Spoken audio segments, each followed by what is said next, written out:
ഇന്ന് അവര് നമ്മുടെ ആലയത്തിലെ ശുശ്രൂഷകൾക്ക് താൽക്കാലികമായിട്ട് സാറ് പോകുന്നില്ല, അതിന് ഓർത്തോളേ. സാറ് പോകുന്നത് എപ്പോഴാണെന്ന് ഇതൊരു ഫൈനൽ ആയിട്ടില്ല. സഹോദരി ജാസ്മിനും മോനും മോളും അവർ ആ വെള്ളിയാഴ്ചയോടുകൂടെ ഇവിടെ നിന്ന് അവരുടെ ഭവനത്തിലേക്ക് മടങ്ങിപ്പോകും. അവരുടേതായിട്ടുള്ള ശുശ്രൂഷകൾ നമ്മുടെ സഭയ്ക്ക് ഒരുപാട് പ്രയോജനമായി തീർന്നിട്ടുണ്ട്. നമ്മളുടെ ഒരു യാത്രയയപ്പായിട്ടല്ല, അവരെന്തായാലും നമ്മളെ പറഞ്ഞു വിടുന്നതാണ്. അവർ നമ്മുടെ സഭയുടെ ഭാഗമായിട്ട് തന്നെ എപ്പോഴും ഉണ്ടാകും. അവരിൽ നിന്ന് ലഭിച്ച നന്മകള്, അവർ നമുക്ക് നൽകിയ സഭയ്ക്ക് ചെയ്ത നന്മകളോ എല്ലാം ഓർക്കാനുള്ള ഒരു സമയമാണ്. അവരിൽ നിന്ന് വീഴ്ചകൾ വരാം, നല്ലതുണ്ടാവാം, എല്ലാം ഒരു നിമിഷം ഓരോ വാക്കുകളിൽ പറയണം. ആരെയും പുകഴ്ത്തി പറയുന്നതല്ല, അവർ ചെയ്തത് ഇതിനു വേണ്ടി ഒരു വാക്ക് പറഞ്ഞ് നന്ദി യാത്ര അയക്കുന്നു. അതുകൊണ്ട് തീർച്ചയായിട്ടും നിങ്ങൾ മുമ്പോട്ട് വന്ന് പറയാൻ താല്പര്യപ്പെടുന്നവർക്ക് മുമ്പോട്ട് വന്ന് പറയാം. വളരെ ചുരുക്ക സമയത്ത് പറയാം. മഹത്വപ്പെടുമാറാകട്ടെ.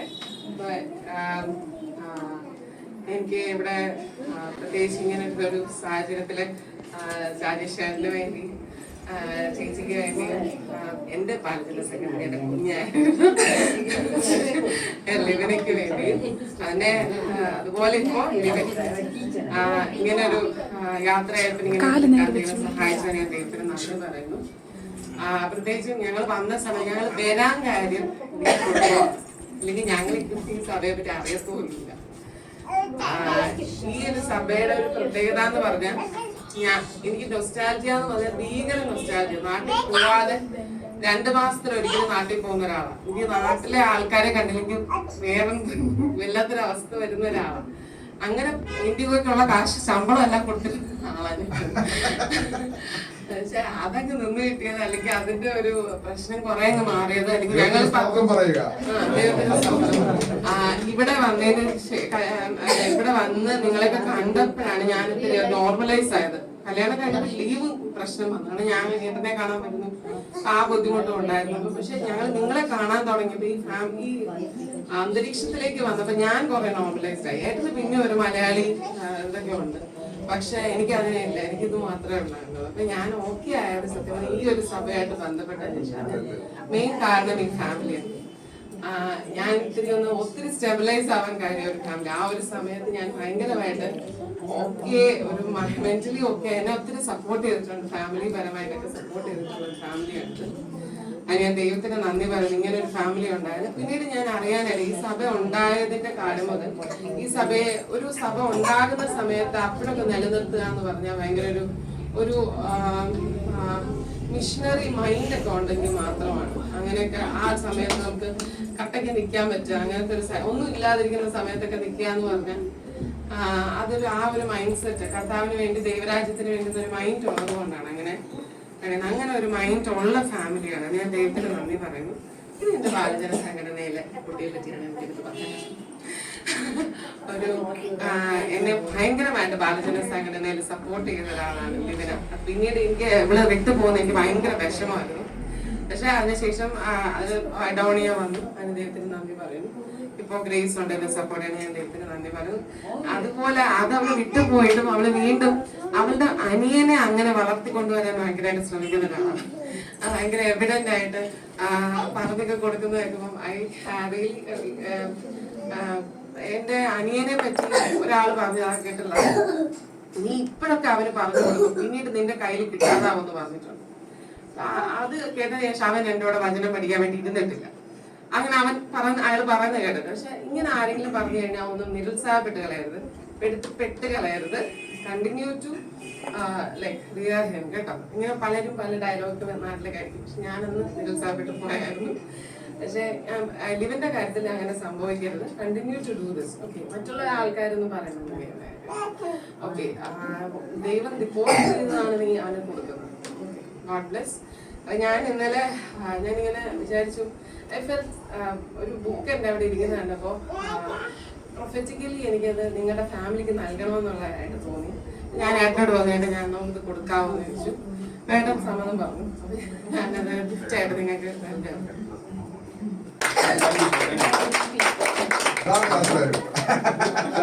Sir, thank you so much. 13 ആദ്യമാണ് രാജേഷ് സാറിന്. അന്ന് മുതൽ ഇന്ന് വരെ രാജേഷ് സാറിനെ പിന്നെ ഞാൻ പ്രത്യേകിച്ചൊന്നും പറയേണ്ട കാര്യമില്ല. നമ്മുടെ സഭയിലുള്ള എല്ലാവർക്കും അറിയാം. ഞാൻ എന്തെങ്കിലും പ്രത്യേകിച്ച് പറയുന്നത് അതൊരു ഭംഗിവാക്കായി മാറുകയും മാത്രമേ ഉള്ളൂ. പ്രത്യേകിച്ച് ഇന്ന് രാവിലെ 8:30 മണിയായപ്പോഴാണ് ഞങ്ങൾ അറിയുന്നത്. എങ്ങനെയാ അറിയുന്നത്? എങ്ങനെയാണെന്നുള്ള പറയുന്നത് അപ്പോഴെന്നെ എനിക്ക് തോന്നി അത് എന്തായാലും വന്നേ പറ്റും. അപ്പോഴാണ് പിള്ളേരെ എണീപ്പിക്കുന്നത്. അറ്റ്ലീസ്റ്റ് ഇന്നലെയെങ്കിലും അറിയേണ്ടതായിരുന്നു എന്നുള്ള ഒരു ഇതുണ്ട്. അപ്പൊ എന്തായാലും നമുക്ക് എത്തണമെന്നുള്ള 100% തീരുമാനിച്ചു നമ്മൾ അവിടെ ഉപദേശം അംഗീകരിക്കുന്നു. അപ്പം പ്രത്യേകിച്ച് പറയേണ്ട കാര്യങ്ങൾ എനിക്ക് തോന്നുന്നു, മനസ്സിൽ തോന്നുന്നത് രാജേഷ് സാറ് എവിടെയെങ്കിലും നമ്മളൊരു ഫംഗ്ഷൻ അവിടെ ഉണ്ടെങ്കിൽ ആ ഭാഗത്തോട്ട് നമ്മൾ അങ്ങോട്ട് തലയെത്തേണ്ട കാര്യമില്ല എന്നൊരു ധൈര്യം, ആ മീശയും കെട്ട മീശയും അതായത് എനിക്കിപ്പോ നമുക്കൊരു സന്തോഷം അല്ലെങ്കിൽ നമുക്കൊരു ബലം, അതിപ്പം ആ ഒരു ബലം എനിക്ക് തോന്നുന്നു നമ്മൾ ഇനി മിസ്സാവുകയാണ്. അതൊരു വലിയ നഷ്ടം തന്നെയാണ്. അതങ്ങനെ ചുമ്മാ പറയുന്നതല്ല, അതൊരു നഷ്ടം തന്നെയാണ്. പ്രത്യേകം രാജേഷ് സാറും അല്ലെങ്കിൽ നമ്മൾ ജസ്റ്റിനുള്ളവരെ നമ്മൾ എവിടെയെങ്കിലും അവർ നിൽക്കുകയാണെങ്കിൽ തന്നെ നമ്മൾ ആ ഭാഗത്തോട്ട് പോണ്ട, അല്ലേ അച്ചോ? നമ്മൾ ആ ഭാഗത്തോട്ട് ചിന്തിക്കണ്ട. പിന്നെ നമ്മുടെ ഇവിടുത്തെ ആദ്യം 2013 പോലെ തന്നെ 13 മുതൽ എന്തെങ്കിലും അന്ന് ആദ്യം ജനക്കൂലി നമ്മുടെ മിഷൻ വീട്ടിൽ വെച്ചാണ് നമ്മൾ ആരാധന കഴിഞ്ഞ് കാര്യങ്ങൾ ക്രമീകരിക്കുന്നത്. അപ്പോഴന്നെ അന്ന് നമ്മൾ മിക്കവാറും ദിവസങ്ങളൊക്കെ എനിക്ക് അന്ന് ആരാധന കഴിഞ്ഞിട്ട് ഫുഡൊക്കെ അറേഞ്ച്മെന്റ്സ് ഉണ്ട്. അപ്പോൾ രാജേഷ് സാറിന്റെ കാര്യം എന്ന് വെച്ചാൽ നമ്മളൊക്കെ ആ ഫംഗ്ഷൻ കഴിയെ വിളമ്പുക പെട്ടെന്ന് പോവുക ടൈപ്പാണ്. പക്ഷെ അത് തീരുന്നത് വരെ അവിടുത്തെ ഫുള്ള് ക്രമീകരണവും അവിടുത്തെ പാത്രങ്ങൾ ഉൾപ്പെടെയുള്ള എല്ലാ കാര്യങ്ങളും അത് അവര് ചെയ്തിട്ടേ ആ ഫാമിലി അവർ പോകും. അതായത് ചെയ്യുന്ന കാര്യങ്ങള് അവര് പരിപൂർണമായി അത് കംപ്ലീറ്റ് ചെയ്യുകയും അതിനോട് ഒരു കൂറ് പുലർത്തുകയും ചെയ്യുന്ന ഒരു കുടുംബമാണ്. അതുകൊണ്ട് അവരെ ദൈവം അനുഗ്രഹിച്ചിട്ടുണ്ട്. ഇനിയും 100% അവരെ അനുഗ്രഹിക്കും എന്നുള്ള വിശ്വാസം തന്നെയാണ്. എങ്കിലും നമ്മുടെ മനസ്സിൽ ഒരു നഷ്ടം തന്നെയാണ് നിങ്ങൾ ഈ ഡൽഹി വിട്ട് പോകുന്നു എന്നുള്ളത്. എങ്കിലും പോകുന്ന ഭാഗത്ത് പോകുന്ന സ്ഥലത്ത് അതോടൊപ്പം തന്നെ ആ ഒരു ആത്മാർത്ഥത രാജേഷ് സാറിന് കൂടുതലായതുകൊണ്ടാണ് ചിലപ്പോൾ ആ സങ്കടങ്ങള് പല രീതിയിലും പുറപ്പെടുകയും നമ്മളൊന്നും ചിലപ്പോൾ അത്രത്തോളം ആത്മാർത്ഥത ഇല്ലാത്തതുകൊണ്ടായിരിക്കും ചിലപ്പോൾ നമുക്ക് ആ കാര്യങ്ങള് കുറ്റം നമ്മൾ ആരെയും പറയില്ല. പക്ഷെ പുള്ളിയുടെ മനസ്സിൽ ചെയ്യുന്ന കാര്യങ്ങൾ അത് 100% പെർഫെക്ഷൻ വേണമെന്നുള്ള ആഗ്രഹമുള്ളതുകൊണ്ട് അതിൽ പെർഫെക്ഷൻ ഒന്നില്ലെങ്കിൽ സ്വതസിദ്ധമായ രീതിയിലുള്ള അഭിപ്രായങ്ങൾ പ്രതികരണം ഉണ്ടാവും. അത് ന്യായമായ കാര്യങ്ങളാണ്. അതിൽ നമുക്ക് സന്തോഷമുണ്ട്. ഞാൻ പ്രത്യേകിച്ച് രാജേഷ് സാർ എവിടെയെങ്കിലും എന്തെങ്കിലും അഭിപ്രായം പറഞ്ഞു ഞാൻ ഇതുവരെയും ഞാൻ തിരിച്ചു ഒരു അഭിപ്രായവും പറയില്ല. കാരണം എനിക്കറിയാം പുള്ളി ആ ആത്മാർത്ഥമായിട്ട് ചിന്തിക്കുന്നു, ആത്മാർത്ഥ പറയുന്നു, നമ്മൾ അത് അംഗീകരിക്കുന്നു. മാത്രമല്ല നമ്മൾ എപ്പോഴും ആ പള്ളി തുടങ്ങുന്നത് പോലെ ഇതുവരെയും രാജേഷ് സാർ എന്ന് പറയാൻ നമ്മള് വളരെ ബഹുമാനത്തോടെ മാത്രമേ നമ്മള് ഏത് രീതിയിൽ ഏത് കമ്മിറ്റിയിലായാലും നമ്മൾ ആ രാജേഷ് സാറിന് ആദ്യം പറയാം. അച്ഛനായാലും തന്നെ പ്രത്യേകിച്ച് അച്ഛനോട് ഏറ്റവും തോൾ ചേർന്ന് പ്രവർത്തിച്ച ഒരു കുടുംബമാണ്. പിന്നെ ജാസ്മിൻ ചേച്ചി നമ്മളൊരു സഹോദരി പോലെ തന്നെയാണ്. ഇനിയും അവിടെ പോയാലും എന്തായാലും ഫാമിലി ബന്ധം നമ്മൾ അങ്ങോട്ടും ഇങ്ങോട്ടും ഉള്ളതാണ്. അപ്പൊ പിന്നെ വേറെ ഇതിനേക്കാളും കൂടുതൽ ദൃഢമാണ്. അതുകൊണ്ട് സന്തോഷമുണ്ട്. ദൈവം നിങ്ങളെ അനുഗ്രഹിക്കട്ടെ. ഞാൻ ഈ സഭയിൽ വന്നപ്പോഴേ ഞാൻ ഉള്ള മെമ്പേഴ്സിൽ ഒരാളാണ് സാറ്. സാറുമായിട്ട് നല്ല ഒരു റിലേഷനാണ് എനിക്കും എൻ്റെ കുടുംബത്തിനും ഉള്ളത്. സാറിനെ കുറിച്ച് പറയുകയാണെങ്കിൽ സാറ് പറഞ്ഞ പോലെ ഏത് ഫംഗ്ഷനും സാറിനെ ഏൽപ്പിച്ച് കഴിഞ്ഞാൽ അത് വളരെ ഭംഗിയായിട്ട് സാർ അത് ക്രമീകരിച്ച് ചെയ്യാറുണ്ട്. എപ്പോഴും ഭയങ്കര ടോക്കേറ്റീവാണ് സാർ. നമ്മൾ ഒരു സൈലന്റ് ആയിട്ടിരിക്കുന്ന ഒരു സമയത്ത് നമ്മളെല്ലാവരും സൈലന്റ് ആയിട്ട് ചെയ്യുക. പക്ഷെ പുള്ളി അത് ഒന്നും എല്ലാവരെയും ഒന്ന് സംസാരിപ്പിക്കാനും ഒരു നല്ലൊരു ഓണത്തിൽ അത് കൊണ്ടുപോകാനും പുള്ളിക്ക് എപ്പോഴും നല്ല ഒരു ചിരിയുടെ അനുഭവത്തിൽ കൊണ്ടുപോകാൻ അത് പ്രശ്നമുള്ള സമയമായാലും അനിയ അങ്ങനെയല്ല എന്ന് പറഞ്ഞത് ശരിയാക്കാനും എല്ലാത്തിനും പുള്ളിയുടെ ഒരു പാഠം വളരെയധികം വളരെ എൻ്റെ ഒരു യങ്ങർ ബ്രദറെ പോലെയാണ് എനിക്ക് പുള്ളിയെ ഫീൽ ചെയ്തിട്ടുള്ളത്. ഞാൻ എനിക്ക് 1-2 തവണ പുള്ളിയായിട്ട് പല കാര്യങ്ങളും ബന്ധപ്പെട്ട് സംസാരിക്കാൻ ഇടയായിട്ടുണ്ട്. അപ്പോഴൊക്കെ അതിലൊരു ഫോളോ അപ്പ് പുള്ളി കീപ്പ് ചെയ്യാറുണ്ട്. എന്ന് വെച്ച് കഴിഞ്ഞാൽ അനിയ എന്തായി, നീ പോയ കാര്യം എന്തായി എന്ന് പുള്ളി വിളിച്ച് അന്വേഷിക്കാറുണ്ട്. അപ്പൊ സാറിൻ്റെതായ പല കാര്യങ്ങളിലും കരോളിലായാലും കേരളത്തിലായാലും ഏത് പരിപാടിയിലായാലും സഭയിലെ എല്ലാ കാര്യത്തിലും സാറ് നല്ല രീതിയിൽ നമ്മളെയൊക്കെ സ്നേഹിച്ച് മുമ്പോട്ട് കൊണ്ടുപോകാൻ സാർ വളരെയധികം അതിന് പ്രയത്നിച്ചിട്ടുണ്ട്. അത് നമുക്ക് വളരെയധികം മുതൽക്കൂട്ടായിരുന്നു. പിന്നെ ചേച്ചിയെ കുറിച്ച് പറയുമ്പോൾ ചേച്ചി എന്നുള്ള ഒരു നമ്മളൊരു ചേട്ടനെ പോലെ ഒരു ചേച്ചി എന്നുള്ള ഒരു പരിഗണനയിൽ ഇവിടെ സഭയിൽ എല്ലാ കാര്യത്തിലും നമ്മളെ സ്നേഹിക്കാനും സഭയുടെ കാര്യങ്ങളിൽ ലീഡർഷിപ്പ് എടുക്കാനും എല്ലാത്തിനും ചേച്ചി ഉണ്ടായിരുന്നു. ഇന്ന് ഇന്ദുവിന് വരാൻ പറ്റിയില്ല, അസുഖമായിരുന്നു, അതുകൊണ്ട് വരാൻ പറ്റില്ല. അവള് എപ്പോഴും പറയുന്ന ഒരു കാര്യം എന്ന് വെച്ച് കഴിഞ്ഞാല് അവള് എല്ലായിടത്തും അങ്ങനെ സംസാരിക്കുന്ന കൂട്ടത്തിലല്ല. പക്ഷെ ചേച്ചിയുടെ അടുത്ത് ചെന്ന് കഴിഞ്ഞാൽ പ്രത്യേകിച്ച് അങ്ങനെ സംസാരിക്കേണ്ടായിരുന്നു. ചേച്ചി എല്ലാം ഇങ്ങോട്ട് സംസാരിച്ചോളൂ, എല്ലാ കാര്യങ്ങളും ചോദിച്ചോളും. അവള് പ്രത്യേകം എപ്പോഴും പറയാറുണ്ട്. പിന്നെ ലിബിനയുടെ കാര്യം പറയുമ്പോൾ ഭാരതീയ സംഖ്യയുടെ സംഘടനയിൽ അവള് ഞാൻ വന്ന സമയത്തൊക്കെ ഭയങ്കര അതിന് അവള് നല്ല രീതിയിൽ ചെയ്ത ഒരു എനിക്ക് ഓർമ്മയുണ്ട്. അത് അവൾക്ക് അതിന് ദൈവം അനുഗ്രഹിക്കട്ടെ. പിന്നെ ആ ഫോട്ടോ എടുക്കാനായാലും സഭയിലെ എല്ലാ കാര്യങ്ങളും കവർ ചെയ്ത് വീഡിയോ ആക്കാനായിട്ട് അവർക്കൊരു ദൈവം ഒരു അനുഗ്രഹം കൊടുത്തിട്ടുണ്ട്. കുടുംബമായിട്ട് ദൈവം അവരെ അനുഗ്രഹിക്കട്ടെ എന്ന് ഈ ഒരു കുടുംബം ഒരു അനുഗ്രഹിക്കപ്പെട്ട കുടുംബമാണ്. കാരണം നമ്മുടെ സഭയുടെ എല്ലാത്തിനും ഓരോ സീസൺസ് ഉണ്ടല്ലോ. നമ്മുടെ ഈ സഭയുടെ ഒരു സീസൺ, ഒരു കാലഘട്ടത്തിൽ അവർക്ക് ചെയ്യേണ്ടിയിരുന്ന എല്ലാ കടമകളും അവർ കൃത്യമായിട്ട് ചെയ്തു. കാരണം ഞാനും ഏട്ടനും കല്യാണം കഴിഞ്ഞ് ഉണ്ടായിരുന്നുള്ളൂ. ആ സമയത്ത് ഞങ്ങള് സഭകളൊക്കെ അന്വേഷിച്ച് നടക്കുന്ന ഒരു കാലഘട്ടം ഉണ്ടായിരുന്നു. ഞങ്ങൾക്ക് ആരാധിക്കാൻ ഒരു സ്ഥലമില്ലായിരുന്നു. ഞായറാഴ്ച രാവിലെ 50 രൂപയുടെ ടിക്കറ്റ് എടുത്തിട്ട് ഞങ്ങൾ ബസ്സിൽ കയറി നടക്കും. ഓരോ പള്ളികളുള്ള ലൊക്കേഷൻ അന്ന് മൊബൈൽ ഇത്രയും ഫ്ലെഡ്ജഡ് ഒന്നും അല്ലായിരുന്നു. അപ്പൊ ഞങ്ങൾ ഇങ്ങനെ ഓരോ സ്ഥലത്തും പോയിട്ട് അങ്ങനെ അവസാനം ലേഡി ഹണ്ടിങ്സ് ചർച്ചിൽ പോയി. അവിടെ ഞങ്ങൾ പോകും. പക്ഷെ ഞങ്ങൾക്ക് അവിടെ ഒരു കൂട്ടായ്മയുടെ ഒരു അനുഭവം ഞങ്ങൾക്ക് കിട്ടിയിട്ടുണ്ടായിരുന്നില്ല. അപ്പം അവിടെ ഞങ്ങൾ പള്ളിയിൽ പോകും. അവിടെ ഞങ്ങൾക്ക് പരിചയക്കാരൊന്നുമില്ല. എല്ലാം മധ്യ കേരള മഹായിടവയുടെ പള്ളിയാണ്. പിന്നെ ഞങ്ങൾക്ക് ആകെ ഒരു ആശ്വാസം സെലിഞ്ചേച്ചിയും ജസ്റ്റേട്ടായും കുടുംബമാണ്. അപ്പൊ പിന്നെ അവരെ കാണുമ്പോൾ ഭയങ്കര സന്തോഷം. അപ്പൊ അങ്ങനെ ഇരിക്കുമ്പോഴായിരുന്നു അച്ഛന്മാരുടെ ഒരു കോൺഫറൻസ് ഇവിടെ നടക്കുന്നതും ജോസഫ് അച്ഛനെ പരിചയപ്പെടുന്നതും ഇവിടെ മിഷൻ ഫീൽഡുകൾ തുറക്കപ്പെടുന്നതും ആ മിഷൻ ഫീൽഡുകളിലൂടെ രൂപപ്പെട്ട ഒരു മിഷൻ പ്രവർത്തനത്തിലൂടെ രൂപപ്പെട്ട ഒരു സഭയാണ്. ഞങ്ങൾ ഇവിടുത്തെ മലായി മന്ദിറിൽ ആയിരുന്നു ആദ്യം ആരാധിച്ചുകൊണ്ടിരുന്നത്. അപ്പം ഞങ്ങൾക്ക് തന്നെ ഒരു ക്ഷേത്രത്തിന്റെ മേളില് ഒരു ആലയം, ഒരു ദേവാലയം അങ്ങനെയായിരുന്നു ഞങ്ങൾ ആരാധിച്ചുകൊണ്ടിരുന്നത്. അവിടെ വരുമ്പോൾ ഞങ്ങൾക്കൊരു പള്ളിയുടെ ഫീലിംഗ് കിട്ടത്തില്ലായിരുന്നു. അപ്പോൾ മിഷൻ കുട്ടികൾ ഇന്ന് കാണുന്ന പോലെ നല്ല വൃത്തിയായിട്ടൊന്നും അല്ല അന്ന് കുട്ടികൾ തന്നെ മൂക്കിളൊലിപ്പിച്ച് മുടിയൊക്കെ പറത്തി ഒരു വൃത്തിയില്ല, ചിലപ്പോൾ സ്മെല്ല് വരെ വരും കുഞ്ഞുങ്ങൾ. അങ്ങനത്തെ കുഞ്ഞുങ്ങളായിരുന്നു വന്നുകൊണ്ടിരുന്നത്. എന്നാൽ നമ്മുടെ മിഷണറിമാർ അന്ന് പോയി പഠിപ്പിക്കുകയൊക്കെ ചെയ്ത് അവരെ വൃത്തി പഠിപ്പിച്ചു. അങ്ങനെ ഒക്കെയാണ് നമ്മൾ പിന്നീട് ഈ കാണുന്ന ഇന്നത്തെ മിഷൻ ഫീൽഡിലെ കുട്ടികളായിട്ട് നമ്മൾ കണ്ടു തുടങ്ങുന്നത്. അപ്പൊ ആ സമയത്ത് നമ്മൾ ആരാധന, നമ്മുടെ നിർബിൻ സാർ സൂചിപ്പിച്ച പോലെ നമ്മളന്ന് ആരാധന നടത്തുന്നത് മിഷൻ വീട്ടിലായിരുന്നു. അപ്പം ഇവിടെ നമുക്ക് ആ ഒരു ഫീലിംഗ് കിട്ടാതെ വന്നപ്പോ എനിക്ക് ഇപ്പോഴും ഓർമ്മയുണ്ട്. അച്ഛന്റെ പേര് എനിക്ക് ഓർമ്മയില്ല. നമ്മൾ ഫീൽഡ് വിസിറ്റ് ചെയ്യാൻ വന്ന ഒരു അച്ഛൻ ഒരു ദിവസം എൻ്റെ അടുത്ത് പേഴ്സണലി വന്നിട്ട് ചോദിച്ചു, നിങ്ങൾക്ക് ഇവിടെ ആരാധിക്കാൻ വരുമ്പോ എല്ലാ സൺഡേയിലും നമുക്ക് നാട്ടിൽ കിട്ടുന്ന ആ ചാർജ് കിട്ടുന്നില്ല അല്ലെ, ആ റീചാർജ് നിങ്ങൾക്ക് കിട്ടുന്നില്ല അല്ലേ എന്ന് അച്ഛൻ പറഞ്ഞിട്ട് അച്ഛൻ ഒരു മിനിറ്റ് പ്രാർത്ഥിച്ചിട്ട് ഞാൻ എന്നും പ്രാർത്ഥിച്ചോളാന്ന് പറഞ്ഞിട്ട് അച്ഛൻ പിന്നെ ഞാൻ കണ്ടിട്ടില്ല, പേര് അറിയത്തില്ല. അപ്പൊ അതെനിക്ക് പറയുന്ന ഓർമ്മയുണ്ട്. പക്ഷെ അന്ന് ഞങ്ങള് അത്ര റെഗുലർ അല്ലായിരുന്നു. അന്ന് എനിക്ക് ടിവിയിൽ ജോലി ചെയ്യുമ്പോൾ രാവിലെ ജോലി ചെയ്തിട്ട് 10 വരെ ജോലി ചെയ്യണമായിരുന്നു മിക്കവാറും. അപ്പൊ അതാണ് എനിക്ക് വരാൻ പറ്റാറില്ലായിരുന്നു. അതായത് പ്രഗ്നന്റ് ഒക്കെ അതിൻ്റെ ആയിട്ടുള്ള പ്രോബ്ലംസ് ഒക്കെ ഉണ്ടായിരുന്നു. എന്നാൽ ആ ഡെലിവറി ഒക്കെ കഴിഞ്ഞപ്പോ നമ്മുടെ സഭയിൽ മിഷൻ ഫീൽഡിൽ ആരാധന തുടങ്ങുകയും അവിടെ നമ്മുടെ രാജേഷ് ചേട്ടായും കുടുംബമാണ് അവിടെ ഉള്ളത്. എല്ലാം ഓൾ ഇൻ ഓൾ സഭയുടെ ആരാധനക്രമം എല്ലാം തീരുമാനിക്കുന്നതും അവിടെ ഭക്ഷണം ഉണ്ടാക്കുന്നത്, അവിടെ ഞാൻ കാണുന്നത് അവരെന്നും ഓരോ ടാർഗറ്റ് കിട്ടും. ആദിമ സഭയുടെ ഒരു കൂട്ടായ്മ. ഞാനൊരു വലിയ സഭയിൽ നിന്നാണ് വന്നത്. ഞാൻ പരിശീലന CSI സഭയിൽ നിന്നാണ് വന്നത്. അപ്പം അന്ന് എനിക്ക് ആ വലിയ സഭയുടെ ഇത് അറിയിട്ടുള്ളത്. പണ്ട് ഞാൻ ബൈബിൾ വായിക്കുമ്പോൾ ഈ ആദിമ സഭയുടെ എനിക്ക് ആ കൂട്ടായ്മയൊന്നും മനസ്സിലാകത്തില്ലായിരുന്നു. പക്ഷെ എനിക്ക് ദൈവം ഇത്രയൊരു ദൈവാലയം ഇല്ലാത്തൊരവസ്ഥയിൽ കൊണ്ടുവന്നിട്ട് ഒരു ആദിമസഭയുടെ കൂട്ടായ്മയാണ് സത്യമായിട്ട് ഞാൻ അന്ന് അനുഭവിച്ചതായിട്ട് എനിക്ക് ഇന്ന് മനസ്സിലാവുന്നു. അന്ന് മനസ്സിലായില്ല, ഇന്നാണ് മനസ്സിലാവുന്നത്. കാരണം അന്ന് രാജേഷേട്ടൻ കുടുംബവും വരുമ്പം അവരൊരു ടാർഗറ്റുമായിട്ടാണ് വരുന്നത്. അന്ന് എന്തോ ഭക്ഷണം, അന്നത്തെ ആരാധന കഴിയുമ്പം അന്ന് സുബിനൊന്നും കല്യാണം കഴിഞ്ഞിട്ടില്ലായിരുന്നു. ഗ്രേസ് ഇല്ല, കല്യാണം കഴിഞ്ഞിട്ടില്ലായിരുന്നു. നിരബിൻ സാർ ഉണ്ടായിരുന്നു. അപ്പൊ അന്ന് ഫാമിലി വന്നിട്ടില്ലായിരുന്നു. അപ്പൊ ആരാധന കഴിയുമ്പോ പെട്ടെന്ന് തീരുമാനിക്കുന്നു എന്തോ ഉണ്ടാക്കണമെന്ന്. അപ്പൊ പെട്ടെന്ന് ആരെങ്കിലും പോയി പോത്ത് വാങ്ങിട്ട് വരുന്നു, ഒരു താൽക്കറി വെക്കുന്നു.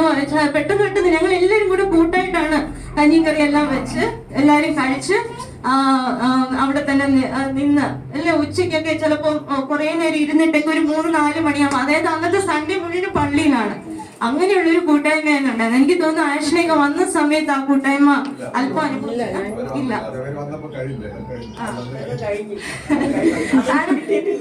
എനിക്ക് സൂചി നൂലും കൊണ്ടുവരും. ഈ മാറ്റൊക്കെ കീറി കിടക്കുവാണെങ്കിൽ അതൊക്കെ ഈ ആഴ്ച ഈ സൺഡേ കണ്ടു എന്ന് വെച്ചോ, ഈ മാറ്റ് കീറി കിടക്കുന്നത്. അടുത്ത ആഴ്ച വരുമ്പോൾ ഒരു സൂചി നൂലും കൊണ്ടുവരും. അതൊക്കെ തുന്നി ചേർത്ത് എല്ലാം ശരിയാക്കി വെച്ചിട്ടായിരിക്കും പോകുന്നത്. അപ്പൊ അന്ന് ലിവിനിക്ക് ഒരു 1ാം ക്ലാസ്സിലായിരുന്നു പഠിക്കുന്നത്. ഞങ്ങൾ ലിവിനെ കാണുമ്പോ ബൈക്കിന്റെ സ്കൂട്ടിയുടെ ഫ്രണ്ടിൽ നിന്ന് പോകുന്ന കുട്ടിയായിരുന്നു ലിവിന. അപ്പം അങ്ങനെയാണ്. അപ്പം ഞങ്ങളുടെ സൺഡേ സ്കൂളിന്റെ കാര്യം പറയുകയാണെങ്കിൽ സൺഡേ സ്കൂളിൽ ഏക വിദ്യാർത്ഥിനിയായിരുന്നു ആദ്യം ഉണ്ടായിരുന്നത്. അത് ലിവിന്റെ മോളായിരുന്നു. അത് കഴിഞ്ഞിട്ട് എബിൻ, അങ്ങനെ ഓരോരുത്തരായിട്ട് കൂടി വന്നു. അങ്ങനെ സൺഡേ സ്കൂൾ എന്ന പ്രസ്ഥാനവും ഈ കുടുംബത്തിലൂടെ നമ്മുടെ സഭയിലോട്ട് കടന്നു വന്നു. പിന്നെ ബാലജനസഖ്യവും കടന്നു വന്നു. ആദ്യത്തെ ബാലജനസഖ്യത്തിന്റെ ആദ്യത്തെ സെക്രട്ടറി ആയിട്ടൊക്കെ ലിവിനിക്ക് പറ്റി. പിന്നെ ഒരു കാര്യം കൂടെ പറയാനുള്ളത്, ഇപ്പൊ ഒരു സൺഡേ നമ്മൾ വന്നില്ലെങ്കിൽ നമ്മളെ വിളിച്ചു ചോദിക്കും അതെന്താ വരാത്തെ, ഇല്ലെങ്കിൽ എന്തെങ്കിലും തെറ്റ് കണ്ടു കഴിഞ്ഞാൽ അതെന്താ അങ്ങനെ ചെയ്തത്, ഇങ്ങനെയല്ലേ ചെയ്യേണ്ടത് എന്ന് ചോദിക്കുന്നതിനുള്ള സ്വാതന്ത്ര്യവും എല്ലാം പരസ്പരം നമുക്കുണ്ടായിരുന്നു. ഇപ്പൊ നമ്മളെല്ലാവരും അങ്ങോട്ടും ഇങ്ങോട്ടും ഒരു കൂട്ടായ്മയുടെ ഒരു വലിയൊരു ഇത് അന്ന് അനുഭവിച്ചിരുന്നു, ഇന്നും അനുഭവിക്കുന്നുണ്ട്. ഇല്ല ചേച്ചി? അതെ വിട്ടു. ഇന്ന് നമ്മള് സാധാരണ നമ്മള് പള്ളികളിൽ കൂടുന്നതിന് കാണുമ്പോൾ ഒരു അനുഭവം ഉണ്ടെങ്കിലും, എന്നാൽ ആ പഴയ ആദ്യകാലം അച്ഛൻ ഇന്ന് വചനത്തിൽ പറഞ്ഞതുപോലെ ആദ്യ അനുഭവം എല്ലാരും വിട്ടിട്ട് എല്ലാം കൊണ്ടുവന്ന് വെക്കുകയായിരുന്നു. പിന്നെ അത് ഇല്ലാണ്ടായി. ആ സെയിം തന്നെയാണ്. അത് നമുക്ക് ഫീൽ ചെയ്യുന്നുണ്ട്. ഒരു വർഷം ചർച്ച വളരുമ്പോൾ നമുക്ക് ഉണ്ടാവുന്നതാണ്. എന്നാലും എല്ലാം ആ ഒരു സീസൺ ആണ് ഞാൻ ആദ്യം പറഞ്ഞത്. ആ ഒരു സീസണിൽ അവർക്ക് ചെയ്യേണ്ടിയിരുന്ന കടമ അവർ കറക്റ്റായിട്ട് ചെയ്തു. ചിലപ്പോ ആ കുടുംബം അന്ന് വന്ന് ആ കൂട്ടായ്മയ്ക്ക് ഒരു നേതൃത്വം, ചർച്ച് സെക്രട്ടറി ആയിരുന്നു ചേട്ടായി ആദിമ കാലഘട്ടത്തിൽ. പിന്നീട് റിബിൻ സാറൊക്കെ റെഗുലറായിട്ട് വന്നു തുടങ്ങുന്നത് വരെ ചർച്ച് സെക്രട്ടറി ആയിരുന്നു. അപ്പം ചേട്ടായിയും കുടുംബവും നമ്മുടെ സഭയോട് കൂടെ നിന്ന് എല്ലാ കാര്യങ്ങളും ചെയ്തുകൊണ്ടാണ് നമ്മൾ ഇന്ന് സഭയായിട്ട് കൂടി വന്നിരിക്കുന്നത്. അപ്പം അതിന് ആ ഒരു സീസണിൽ അവർക്കുണ്ടായിരുന്ന ദൗത്യം അവർ ചെയ്തു. ഈ സീസണിൽ നമുക്ക് ഓരോരുത്തർക്കുള്ള ദൗത്യം നമ്മൾ ചെയ്തുകൊണ്ടേയിരിക്കണം. കാരണം ഇന്ന് അച്ഛൻ പറഞ്ഞതുപോലെ ദൈവാലയത്തിലെ ശുശ്രൂഷ ദൈവരാജ്യ ശുശ്രൂഷയാണ്. ഇന്ന് നമ്മൾ ഏൽപ്പിച്ചിരിക്കുന്ന ദൗത്യങ്ങൾ ദൈവരാജ്യ ശുശ്രൂഷയായിട്ട് നമ്മൾ ചെയ്യാം. ഇനി ചേച്ചി പോകുന്ന സ്ഥലത്ത് അവിടുത്തെ ദൈവരാജ്യ ശുശ്രൂഷ ചേച്ചിയും ലിവിനെയും ലിവിൻ മോനും പിന്നീട് പോകുന്ന ചേട്ടായും കുടുംബമായി തന്നെ നിർവഹിക്കുമെന്ന് ഞാൻ വിശ്വസിക്കുകയും പ്രാർത്ഥിക്കുകയും ചെയ്യുന്നു. എല്ലാ വിശ്വസും ചേട്ടായി ചേട്ടനെ പറഞ്ഞു വെച്ചിട്ടുണ്ട്. കാലുവേദന ഉണ്ടോ വരാത്തത്? All the wishes. നമുക്ക് ഏറ്റവും വേണ്ടപ്പെട്ട അല്ലെങ്കിൽ നമുക്ക് ഏറ്റവും പ്രിയപ്പെട്ട ഒരു കുടുംബത്തിന് യാത്രയൊക്കെ നമ്മൾ നൽകുകയാണ്. അപ്പോൾ നമുക്ക് ഈ ഫാമിലിയെ കുറിച്ച് എല്ലാവരും പറഞ്ഞത് വെച്ച് തന്നെ നമുക്കെല്ലാം അറിയാൻ പറ്റി. ചർച്ച തുടങ്ങുന്ന സമയം മുതലേ ഉണ്ടായിരുന്ന ഒരു ഫാമിലി ആയിരുന്നു. അതുപോലെ തന്നെ നമുക്ക് വളരെ ആക്റ്റീവ് ആയിട്ടുള്ള ഒരു ഫാമിലി ആയിരുന്നു. നമ്മൾ ഈ ഫാമിലിയെ കുറിച്ച് പ്രത്യേകിച്ച് പറയുമ്പോൾ നമുക്ക് ഒത്തിരി കാര്യങ്ങൾ നമുക്ക് തന്നെ പഠിക്കാനുണ്ടായിരുന്നു. കൃത്യമായിട്ട് അവര് ആ ഒരു ടൈമിൽ വരുന്ന ഒരു ഫാമിലി ആയിരുന്നു. ആരാധന തുടങ്ങുന്നതിന് മുമ്പ് തന്നെ അവർ ഫാമിലി ആയിട്ട് ഇവിടെ എത്തുമായിരുന്നു. അത് ആ ഒരു സംഗീത ചേച്ചി പറഞ്ഞതുപോലെ ആ ഒരു സഭയുടെ ആ ഒരു സീസൺ അല്ലെങ്കിൽ ആ ഒരു സമയത്ത് നന്നായിട്ട് അവര് എല്ലാ കാര്യങ്ങളും ചെയ്തു. നമുക്ക് എല്ലാവർക്കും ഒരു മാതൃക തന്നെയായിരുന്നു. അതുപോലെ നമ്മള് രാജേഷ് സാറിനെ കുറിച്ച് പറയുകയാണെങ്കിൽ നമ്മുടെ സഭാ കമ്മിറ്റിയുടെ തന്നെ ഏറ്റവും നട്ടലായിട്ടുള്ള ഒരു വ്യക്തിയായിരുന്നു. നമ്മുടെ സഭയിൽ ഒത്തിരി കാര്യങ്ങൾ ചെയ്തിട്ടുണ്ട്. അതുപോലെ ജാസ്മിൻ ചേച്ചിയാണെങ്കിലും നമ്മുടെ എല്ലാ സംഘടനകളിലും പല സംഘടനകളിലും ഓരോ സമയങ്ങളിലും ഏറ്റവും ഒത്തിരി നന്നായിട്ട് പ്രവർത്തിച്ചു. സഭയ്ക്ക് വേണ്ടി ഒത്തിരി കാര്യങ്ങൾ ചെയ്തിട്ടുണ്ട്. ഇതിനെ കുറിച്ചാണെങ്കിലും ഞാൻ വരുന്ന ആ സമയം തൊട്ടേ നിങ്ങളെ കാണുന്നുണ്ട്. അതിപ്പോ ഒത്തിരി സഭയുടെ നമുക്ക് ഓരോ മൊമെന്റ്സ് നമുക്ക് നോക്കണമെങ്കിൽ ലിവിനയുടെ യൂട്യൂബ് ചാനൽ നോക്കിയാൽ മതി. നമുക്ക് ആ ഒരു പ്രോഗ്രാമിന്റെ ഫുൾ എങ്ങനെയായിരുന്നു എന്ന് നമുക്ക് കൃത്യമായിട്ട് അത് കാണാൻ പറ്റും. അപ്പോ ഒരു നമ്മൾക്ക് നമ്മുടെ ഈ സഭയ്ക്ക് തന്നെ ഒരു നഷ്ടമായിട്ടാണ് കാണുന്നത് ഞാൻ നിങ്ങളുടെ ഫാമിലിക്ക് പോകുന്നത്. എന്തായാലും അപ്പോൾ നമുക്ക് സമയത്തിനനുസരിച്ച് അങ്ങനെ ചില മാറ്റങ്ങൾ വരും. അപ്പോൾ നിങ്ങൾ എവിടെ പോയാലും അവിടെയും സ്പിരിച്വൽ ലൈഫ് ഏറ്റവും അനുഗ്രഹമായിട്ട് കൊണ്ടുപോകാൻ പറ്റട്ടെ. ഇനി പോകുന്ന സഭയിലും എല്ലാ മേഖലകളിലും ഏറ്റവും അനുഗ്രഹമായിട്ട് നിങ്ങൾക്ക് സെർവ് ചെയ്യാൻ പറ്റട്ടെ എന്ന് ഞാൻ പ്രാർത്ഥിക്കുന്നു. അതുപോലെ തന്നെ തുടർന്ന് ലിവിന്റെ എഡ്യൂക്കേഷൻ, ഫ്യൂച്ചർ ലൈഫ് എല്ലാം ഏറ്റവും അനുഗ്രഹമായിട്ട് തീരത്തേന്ന് ദൈവത്തിനോട് ഞാൻ പ്രാർത്ഥിക്കുന്നു. യഹോവ നിന്നെ അനുഗ്രഹിച്ച് കാക്കുമാറാകട്ടെ. യഹോവ തിരുമുഖം നിന്റെ മേൽ പ്രകാശിപ്പിച്ച് നിന്നോട് കൃപയുള്ളവനാകട്ടെ. സംഖ്യ പുസ്തകം 24-25 എന്നിവ അവരെ യാത്രയക്കുന്നതിന്റെ ഭാഗമായി നമ്മൾ സഭയായി നൽകുന്ന ഒരു മൊമെന്റ് ഇപ്പോൾ സഭാ കമ്മിറ്റി, പ്രത്യേകിച്ച് ഇതിന്റെ കൺവീനറായിട്ട് പ്രവർത്തിച്ച സിസ്റ്റർ വിജി മുമ്പോട്ട് കടന്നു വന്ന് അവരിൽ നിന്ന് വാങ്ങുവാനായിട്ട് രാജ് സാറിനെ കുടുംബത്തെ ക്ഷണിച്ചുള്ളൂ. അതിനുശേഷം രാജ് സാറ് കുടുംബവും ചില വാക്കുകൾ നിങ്ങൾക്ക് മറുപടി പ്രസംഗമായിട്ട് പറയുന്നതുമായിരിക്കും.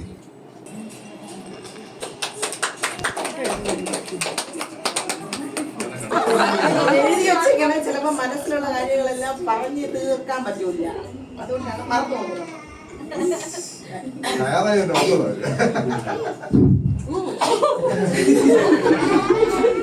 ഇതുപോലുള്ള ഒരു അവസരം കിട്ടില്ലല്ലോ. വീണ്ടും വരുന്നവരെ അത് നിങ്ങളുടെ ഇഷ്ടം, യുവർ ചോയ്സ്. വീണ്ടും വരുന്നവനായ യേശുക്രിസ്തുവിന്റെ തന്നെ നാമം വാഴ്ത്തപ്പെടുമാറാകട്ടെ. ഞങ്ങൾക്ക് ഇങ്ങനെ ഒരു സ്നേഹോപകാരം നൽകാൻ തീരുമാനിച്ച പ്രിയ അച്ഛനോടും കമ്മിറ്റി അംഗങ്ങളോടുമുള്ള നന്ദിയെ അറിയിക്കുന്നു. ഈ സഭയുടെ തുടക്കം മുതൽ ഇന്നേ വരെ 12 വർഷക്കാലം നിങ്ങളോടൊപ്പം ആയിരിക്കുവാൻ വലിയവനായ ദൈവം സഹായിച്ചു. നമ്മുടെ ഈ സൗത്ത് കേരള ഡയോസിസിലെ തന്നെ നമ്മുടെ മന്ദറിലെ അമ്പലത്തിലെ ആദ്യത്തെ സ്നാനം ലിവിനയുടേതായിരിക്കും. അത് ഇവിടെ എല്ലാവരും പറഞ്ഞു മനസ്സിലായി കാണും. ആ ഭാഗ്യവും ദൈവം അവൾക്ക് നൽകി. അവിടെ ഈ അമ്പലത്തിലെ മണി അടിക്കുമ്പോൾ താഴെ റൂമില് ലിബിനയ്ക്ക് തിരുമേനി തലയിൽ കൈവച്ച് സ്നാനം നൽകുന്നു. ഇതുപോലെ ഒരനുഭവം ആർക്കും ഉണ്ടായി കാണില്ല. തുടർന്ന് ലിബിനും നമ്മുടെ ജനക്കുരി സഭയിൽ തന്നെ സ്നാനം തിരുമേനി നൽകി. ലിബിനയ്ക്ക് സ്ഥിരീകരണവും നൽകി. ദൈവത്തെ സ്തുതിക്കുന്നു ഞാൻ. കൊറോണയ്ക്ക് മുൻപുള്ള നമ്മുടെ കൂട്ടായ്മ ബന്ധം അല്ല ഇപ്പോഴുള്ളത്. നാട്ടിലെ പള്ളിയിലൊന്നും കിട്ടാത്ത പല അംഗീകാരങ്ങളും നമ്മുടെ സഭയിൽ നിന്ന് എനിക്ക് ലഭിച്ചു. സൺഡേ സ്കൂൾ, ശ്രീജന സംഘടന, ലൈബ്രറി തുടങ്ങി പലതിലും പ്രവർത്തിക്കാൻ വലിയവനായ ദൈവം അവസരം നൽകി. ദൈവം അച്ഛനിലൂടെ ജനക്കുരി സഭയിൽ ഞങ്ങൾക്ക് നൽകിയ എല്ലാ നല്ല അവസരങ്ങൾക്കും നന്ദി അറിയിക്കുന്നു. പ്രത്യേകിച്ച് എടുത്തു പറയേണ്ട ഒന്നാണ്, വീട്ടിലായാലും ഞങ്ങൾക്ക് അറിയാവുന്ന ആരായാലും രോഗാവസ്ഥയിലായിരിക്കുന്നവർക്ക് പ്രാർത്ഥനയ്ക്ക് വിഷയം പറഞ്ഞു കഴിഞ്ഞാൽ സംഗീത അത് എഴുതിയിട്ട് വിഷയം മധ്യസ്ഥത വച്ച് എല്ലാവരും പ്രാർത്ഥിക്കുമായിരുന്നു. അതിനുള്ള പ്രതിഫലം ഞങ്ങൾക്ക് ലഭിച്ചുകൊണ്ടിരിക്കുന്നു. മക്കളില്ലാതിരുന്ന 5 പേർക്ക് മക്കളെ നൽകി. ദൈവം അവരെ അനുഗ്രഹിച്ചു. ദൈവമേ അങ്ങേക്ക് സ്തുതി. നാട്ടിലായിരിക്കുന്നവർക്ക് മിഷൻ ഫീൽഡുകളെ പറ്റി പറഞ്ഞു കേട്ടുള്ള അറിവുകളേ ഉള്ളൂ. എന്നാൽ ഞങ്ങൾക്കത് കണ്ട് മനസ്സിലാക്കാനും അവർ ജീവിക്കുന്ന സാഹചര്യങ്ങൾ കാണുവാനും കഴിഞ്ഞു. നമ്മുടെ സഭയായി ചെയ്യുന്ന എല്ലാ നല്ല പ്രവർത്തനങ്ങൾക്കും എല്ലാവർക്കും ദൈവം പ്രതിഫലം നൽകും. ലിബിനയ്ക്ക് ബാലജന സഖ്യം എന്താണെന്ന് അറിയില്ലായിരുന്നു. PBS, സൺഡേ സ്കൂൾ അവൾക്ക് അറിയില്ലായിരുന്നു. നമ്മുടെ സഭയിൽ നിന്ന് അതെല്ലാം അവൾക്ക് ലഭിച്ചു.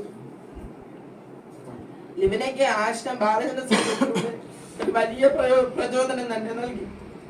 കീബോർഡ് വായിക്കാൻ സുബിൽ സാറ് ലിബിനെ വളരെയധികം സഹായിച്ചു. അതിനുള്ള അവസരവും ചെറുപ്രായത്തിലെ നമ്മുടെ സഭയിൽ നിന്ന് അവൾക്ക് ലഭിച്ചു. ഞാൻ 2ാമത് പ്രഗ്നന്റ് ആയിരിക്കുന്ന സമയത്ത് കരോളിന് വന്നപ്പോൾ ഷെർവൻ സാർ ഉണ്ടായിരുന്നു. എല്ലാവർക്കും അറിയായിരിക്കും ഷെർവൻ സാറിന്. അപ്പോൾ സാർ പറഞ്ഞു, ചേച്ചി യേശു കുഞ്ഞിനെ പോലെ ഒരു കുഞ്ഞിനെ ലഭിക്കും.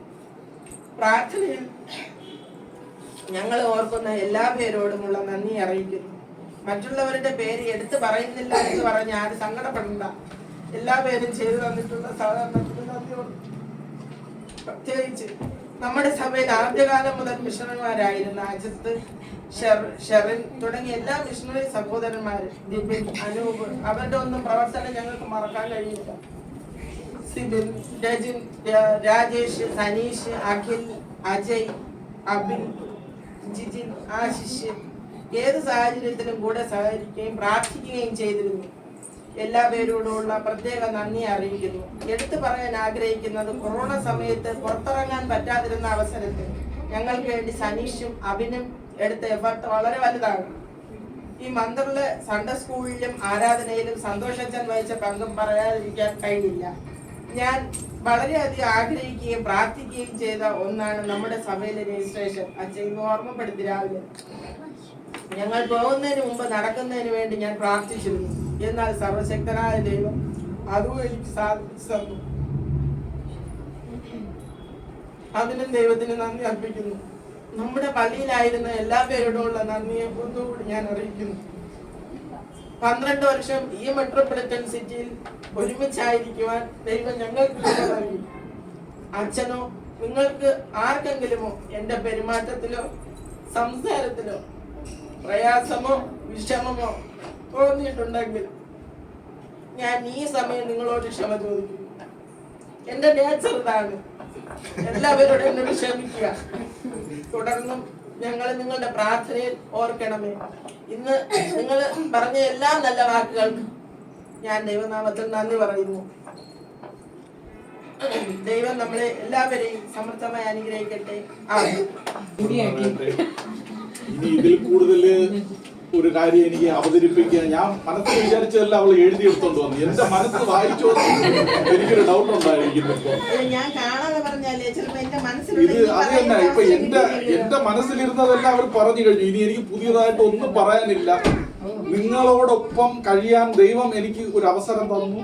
എന്റെ കുടുംബത്തിനും ഒരു വലിയ അനുഗ്രഹമായിരുന്നു ഈ കൂട്ടായ്മയും ആരാധനയും. അതുപോലെ തന്നെ നിങ്ങളും പരസ്പരം ഇപ്പൊ ഒരാഴ്ച ഒരാൾ വന്നില്ല എന്നുണ്ടെങ്കിൽ അയാളുടെ അടുത്ത് വിളിച്ച് ചോദിക്കുക, നിങ്ങൾക്ക് സുഖമാണോ, അല്ലാന്നുണ്ടെങ്കിൽ ബുദ്ധിമുട്ടുണ്ടോ, വിശേഷം എന്തെങ്കിലും ഉണ്ടോ എന്ന് പരസ്പരം നിങ്ങൾ സഹകരിക്കുകയും ഇനിയും നമ്മള് ഇത് ഒരാള് വന്നില്ല എന്നുണ്ടെങ്കിലോ അല്ലെങ്കിൽ അയാളെ കണ്ടില്ല എന്നുണ്ടെങ്കിലോ പരസ്പരം ഒന്ന് അന്വേഷിക്കുന്നത് നല്ലതായിരിക്കും. നമ്മൾ വാട്സപ്പിൽ വരുന്നത് വരെ വെയിറ്റ് ചെയ്യാതെ അവരെ പരസ്പരം ഒന്ന് വിളിച്ച് അവരുടെ കുശലാന്വേഷണം ചോദിക്കുന്നത് ഒരു നല്ല ഇതായിരിക്കുമെന്ന് എനിക്ക് തോന്നുന്നു. അതുപോലെ തന്നെ നിങ്ങൾ പറഞ്ഞ എല്ലാ നല്ല വാക്കുകൾക്കും വളരെയധികം നന്ദിയുണ്ട്. ഇനിയും നിങ്ങളോടൊപ്പം ഞാൻ ഉണ്ട്. ഞാൻ അവരെ പോകുന്നുണ്ടെങ്കിലും ഞാൻ ഇവിടെ ഉണ്ട്. പിന്നെ അവര് പോയതിനാലും അവരുടെ മനസ്സ് ചിലപ്പോ ഇവിടെ ആയിരിക്കും എന്ന് ഞാൻ പറയുന്നു. പിന്നെ ശരീരം പോണെന്നേ ഉള്ളൂ. പിന്നെ ഞാൻ അവള് പറഞ്ഞതുപോലെ ഞാൻ എന്തെങ്കിലും ഞങ്ങളുടെ വാക്കിലൂടെയോ പ്രവൃത്തിയിലൂടെയോ എന്തെങ്കിലും ആർക്കെങ്കിലും ബുദ്ധിമുട്ട് ഉണ്ടായിട്ടുണ്ടെങ്കിൽ ഞാൻ ദൈവനാമത്തിൽ മാപ്പ് ചോദിക്കുകയാണ്. ക്ഷമിക്കുക. എനിക്കിതിൽ കൂടുതൽ ഒന്നും പറയാനില്ല. ദൈവത്തിന്റെ അതിപരിശുദ്ധ നാമം വാഴ്ത്തപ്പെടുമാറാകട്ടെ. 2012 മുതൽ ആരംഭിക്കപ്പെട്ട ഒരു ബന്ധമാണ് രാജേഷ് സാറുമായിട്ടുള്ള ഒരു ബന്ധം. 2013 ഞങ്ങൾ യഥാർത്ഥമായിട്ട് റിഡംഷൻ കത്തീഡ്രൽ ചർച്ച, നമ്മുടെ ന്യൂഡൽഹിയിലെ റിഡംഷൻ കത്തീഡ്രൽ ചർച്ചിൽ വെച്ച് ആരാധന ഔദ്യോഗികമായിട്ട് ആരംഭിച്ചതെങ്കിലും 2012 ഒരു ഓഗസ്റ്റ് മുതൽ തന്നെ നമുക്ക് ഇതിന്റെ പ്രവർത്തനങ്ങൾ ആരംഭിക്കുവാനായിട്ടിടയായി. ആ സമയം മുതൽ ഞാൻ എപ്പോഴും പറയാം, 2025 ജനുവരി മുതൽ സാർ ഒരല്പം ഉഴപ്പാണ്.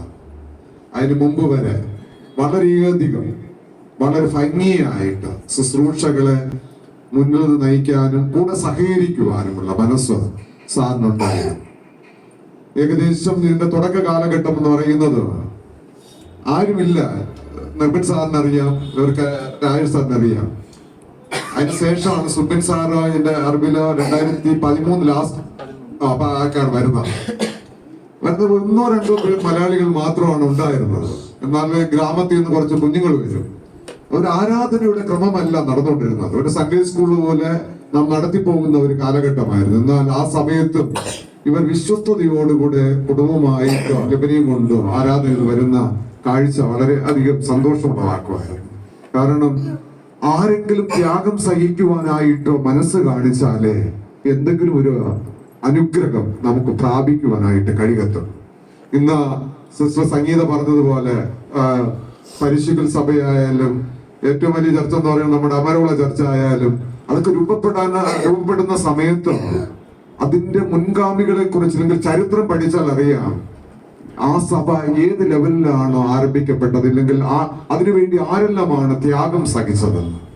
CSC വെസ്റ്റ് ഡൽഹി മലയാളം കോൺഗ്രിഗേഷനെ നാം ഓർക്കുമ്പോഴൊക്കെയും മറക്കുവാൻ പറ്റാത്ത ഒരു കുടുംബമായിരിക്കും രാജേഷ് സാറും കുടുംബവും. രാജേഷ് സാർ ഏകദേശം 6 വർഷത്തോളം സഭാ സെക്രട്ടറി എന്നുള്ള സ്ഥാനത്ത് വളരെയധികം ഭംഗിയായിട്ട്, ഞാൻ എപ്പോഴും ചിന്തിക്കുന്ന ഒരു കാര്യമുണ്ട്. രാജേഷ് സാറിന്റെ ഒരു കാര്യം നമ്മുടെ സാറ് പറഞ്ഞു, രായൽ സാറിന്റെ ഒരു കാര്യം ഏൽപ്പിച്ചാൽ പിന്നെ ആരും എന്ത് ചെയ്യണ്ട, തിരിഞ്ഞു നോക്കേണ്ട ആവശ്യമില്ല. അതിനു വേണ്ടി എനിക്കൊരു സ്വസ്ഥത പോലും തരത്തില്ല. അത് രാത്രിയായാലും വിളിക്കുക, അച്ഛാ അത് ചെയ്തോ അച്ഛാ, അത് അങ്ങനെയായിരുന്നു ഒരാഴ്ചയില് ഒരു 5 ദിവസമെങ്കിലും വിളിച്ചും കാര്യങ്ങൾ അന്വേഷിക്കുന്ന ഒരു സഭാ സെക്രട്ടറി ആയിരുന്നു.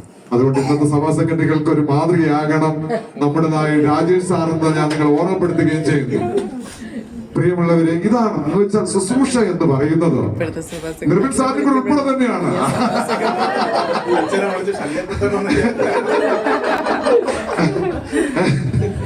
ഇപ്പോഴത്തെ സഭാ സെക്രട്ടറി അച്ഛൻ വിളിക്കുമ്പോഴാണ് അവർക്ക് തോന്നുന്നത് ഞാൻ സഭാ സെക്രട്ടറി.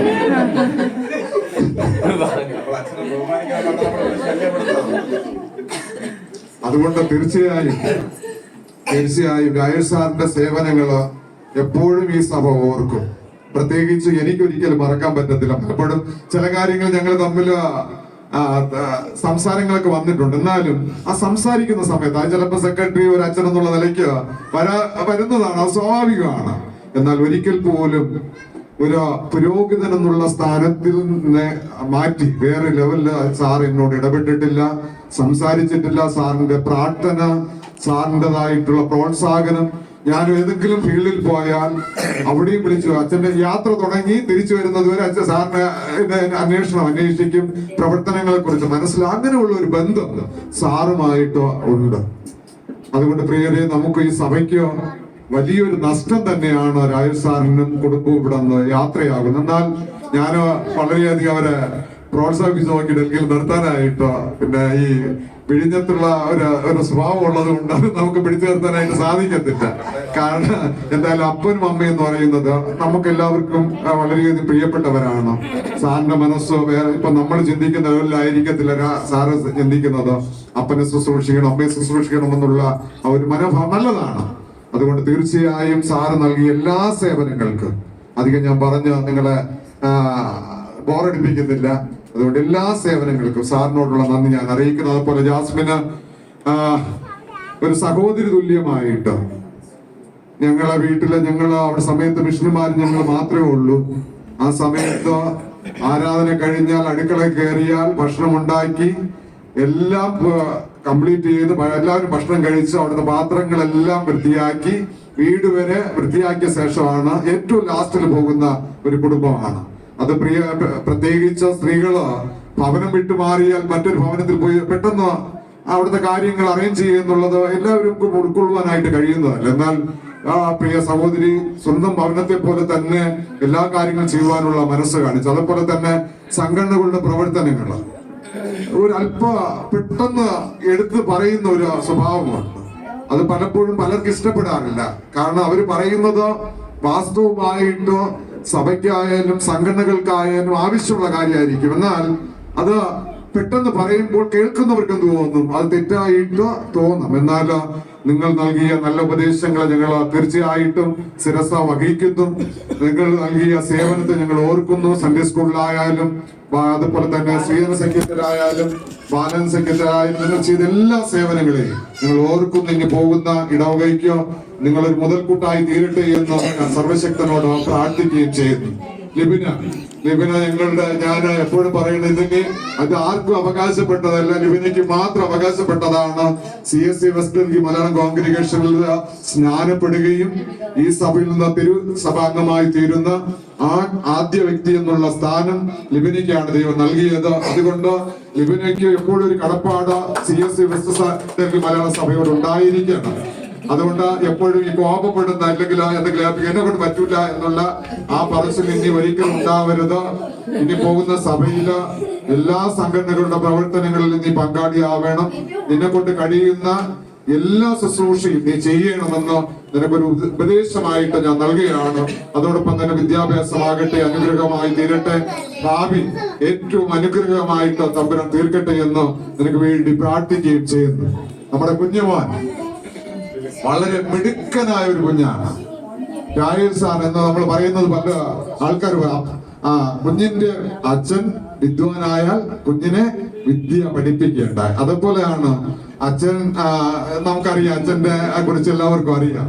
അതുകൊണ്ട് നമ്മുടെ ലിബിൻ മോൻ ദൈവം കൊടുത്ത ഏറ്റവും അനുഗ്രഹിക്കപ്പെട്ട ഒരു കുഞ്ഞാണ്. അത് ഷെർവിൻ സാർ പറഞ്ഞുവെങ്കിലും അത് വാസ്തവമായിട്ടുള്ള കാര്യമെന്ന് നിങ്ങൾ അത് കുറിച്ച് ഇടുക. കൃത്യമായിട്ട് അവൻ ദൈവഭക്തിയിലും ദൈവകൃപയിലും ആ കുഞ്ഞിനെ വളർത്തുക. അവന് ദൈവം ഒരുപാട് നല്ല താലന്തുകൾ കൊടുത്തിട്ടുണ്ട്. ആ താലന്തുകൾ ദൈവനാമഹത്വത്തിനായിട്ട് ഉപയോഗിക്കുവാൻ നിങ്ങൾ അവനെ കുഞ്ഞുനാൾ മുതൽ ഇപ്പോൾ അവനെ ശീലിപ്പിക്കുന്ന അതേ ശീലത്തിൽ തന്നെ അവനെ വളർത്തി നിങ്ങൾ കൊണ്ടുവരുവാനായിട്ട് ഞാൻ നിങ്ങളെ ഓർമ്മപ്പെടുത്തുന്നു. ഒരിക്കൽ കൂടെ സഭയുടെ പേരിൽ എല്ലാ അംഗങ്ങളുടെ പേരിലുള്ള ഹൃദയത്തിന്റെ ആഴത്തിലുള്ള നന്ദിയും കടപ്പാടും നിങ്ങളോട് ഞാൻ അറിയിക്കുന്നു. നിങ്ങൾ നൽകിയ സേവനത്തെ, നിങ്ങളുടെ സഹായത്തെ എല്ലാം ഞങ്ങൾ എപ്പോഴും നന്ദിയോട് ഓർക്കും. നിങ്ങളോട് ആവശ്യപ്പെടുന്നത് വീണ്ടും ഈ സഭയെ ഓർത്ത് ദിവസവും നിങ്ങൾ എല്ലാ കുടുംബങ്ങളെ ഓർത്ത് പ്രാർത്ഥിക്കുക. നിങ്ങളുടെ അകമഴിഞ്ഞ സഹായം ഞങ്ങളുടെ സഭയ്ക്ക് തുടർന്നും ഉണ്ടാകണമേ എന്ന് ആവശ്യപ്പെട്ടുകൊണ്ട് ഞാൻ നിർത്തുന്നു. ദൈവം നിങ്ങളെ അനുഗ്രഹിക്കുമാറാകട്ടെ. ആമേൻ. നമുക്ക് എഴുന്നേൽക്കാം, പ്രാർത്ഥിക്കാം.